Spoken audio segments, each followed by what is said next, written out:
The year was 500 BC, and across the rolling hills and mist-covered valleys of Ireland, change was quietly unfolding. For centuries, bronze had shaped the tools of farmers and the weapons of warriors, but now a darker, stronger metal was emerging, iron. It sparked a quiet revolution, altering how people worked the land, built their homes, and defended their tribes.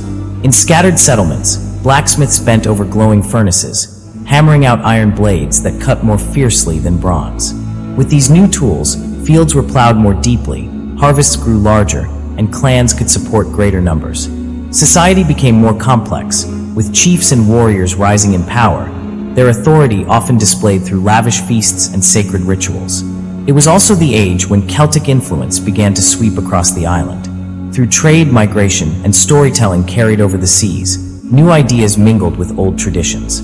The Gaelic tongue, born of these Celtic roots, began to take hold, and with it came myths and heroes who would shape Ireland's cultural soul. Tales of gods, druids, and warriors echoed around firelit gatherings, binding clans with a shared imagination of destiny. On sacred hills like Tara and Emain Macha, vast wooden structures rose, not simple dwellings but ceremonial centers where kings were crowned and gods were honored. These were more than fortresses. They were symbols of unity and divine right, places where the spiritual and political worlds merged. Hill forts and ring forts dotted the landscape, their circular walls offering both refuge and prestige to the tribes who built them. Yet this was also a time of mystery and sacrifice. In the boglands of Ireland, where the earth preserved the dead with eerie perfection, some men met their end not by chance, but by ritual. Bodies like those of Old Croghan Man and Clonachaven Man, buried centuries later, suggest that kingship carried heavy burdens.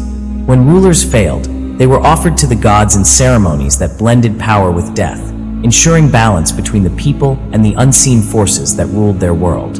Art flourished too, inspired by the swirling Latin style carried from continental Europe. Spirals and curves adorned stone, bronze, and iron alike, linking the earthly with the eternal.